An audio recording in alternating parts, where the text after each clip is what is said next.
In the world of automation, timing isn't just a detail, it's the heartbeat of the process. Today we are mastering PLC timers, TON and RTO. Let's dive into the logic that keeps industry moving. In industrial automation, a sensor can easily tell you when a product arrives. But imagine a fast conveyor system. If the next motor starts the exact millisecond a sensor triggers, the sudden high torque start causes mechanical shock, and products inevitably collide. This is where PLC timers step in. They enforce a crucial wait period, allowing systems to stabilize. Let's look at how this logic prevents disaster. Before diving into specific types, let's open up a standard PLC timer block. They all share the same internal architecture. Inside, you'll find two critical data values. The preset, or PREE, is your target time.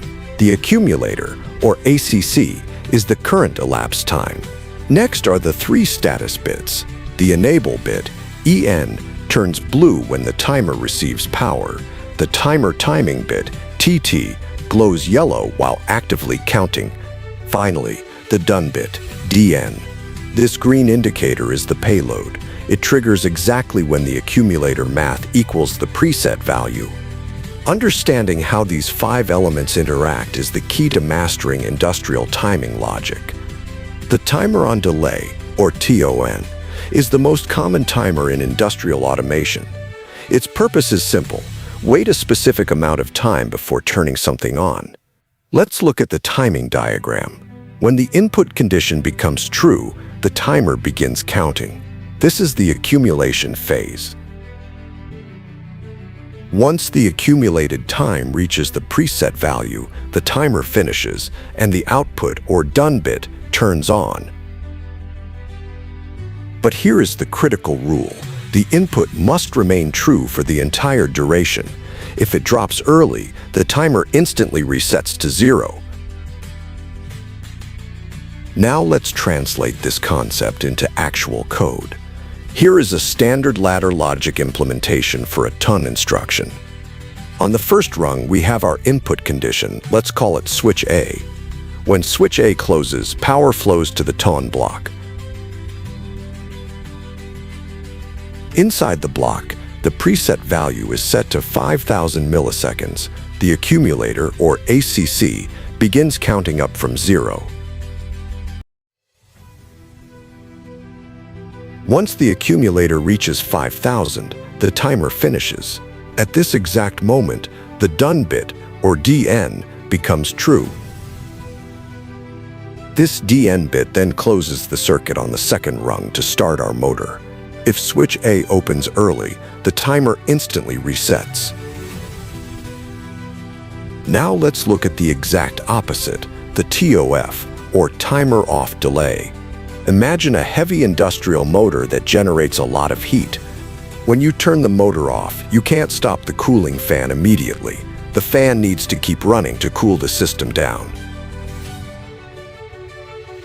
This is where the TOF instruction comes in. It is triggered by a falling edge, the exact moment the input signal goes from true to false. While the input is true, the output is true. But when the input drops, the TOF keeps the output active for a preset time before shutting it off. Simply put, a TOF timer delays the turning off of an output. Let's look at the ladder logic for a TOF, or timer off delay. We'll use our cooling fan example with a 30-second preset. Unlike the TON timer, the moment the input condition goes true, like turning on a machine, the TOF's done bit, or DN bit, immediately turns on. The crucial difference happens when the input turns off. This is called the falling edge. The timer only starts counting when power is removed. As the accumulator counts up to the 30-second preset, the DN bit stays true, keeping our cooling fan running. Once the accumulator reaches the preset, the DN bit finally drops to false, shutting the fan off. It keeps running after the stop command. Now, let's look at the third major timer type, the retentive timer on, or RTO.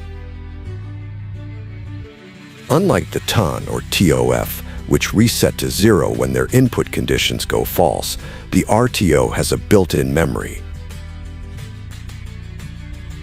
Think of it like an hourglass. If you lay it on its side, the time stops accumulating, stand it back up, and it resumes exactly where it left off.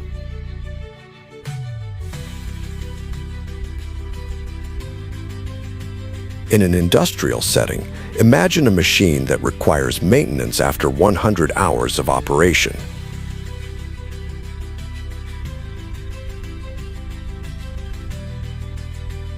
Even if the machine is turned off every night, the RTO accumulates the total runtime without losing a single second of its progress. We've seen that an RTO timer holds its accumulated value even when power is lost. But how do you start the cycle over once maintenance is complete? Because the RTO retains its memory, it will never reset on its own. To clear the accumulator, you must program a dedicated reset, or RS, instruction. Let's look at the complete life cycle. The timer runs, pauses when the input drops, resumes when it returns, and finally reaches its preset to trigger the done bit.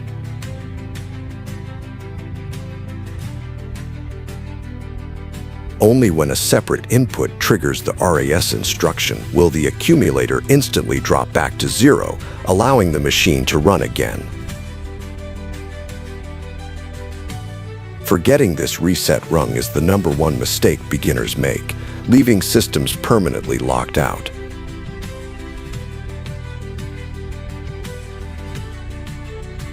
To truly master PLC timers, we must look under the hood at the PLC scan cycle, the heartbeat of the controller.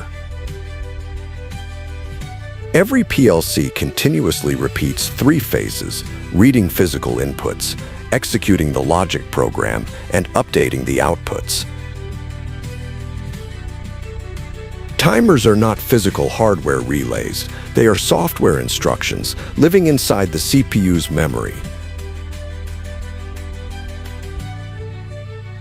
During the program scan phase, the CPU's internal microsecond clock evaluates the timer instruction and updates its accumulator value. This means your timer's accuracy is directly tied to the speed and consistency of this continuous scan cycle. To truly master these timers, we need to see them side by side.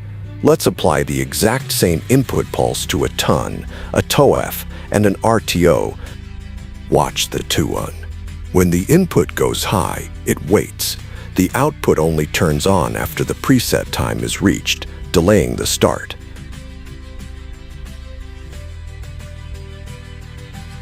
Now look at the TOF. Its output turns on immediately with the input, but when the input drops, it keeps the output running for the preset duration.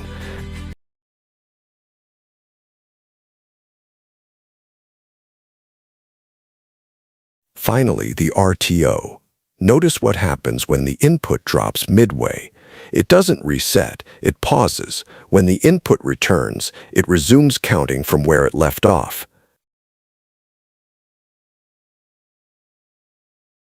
In summary, TON delays the start, TOF delays the stop, and RTO accumulates total runtime. 3 tools: endless control,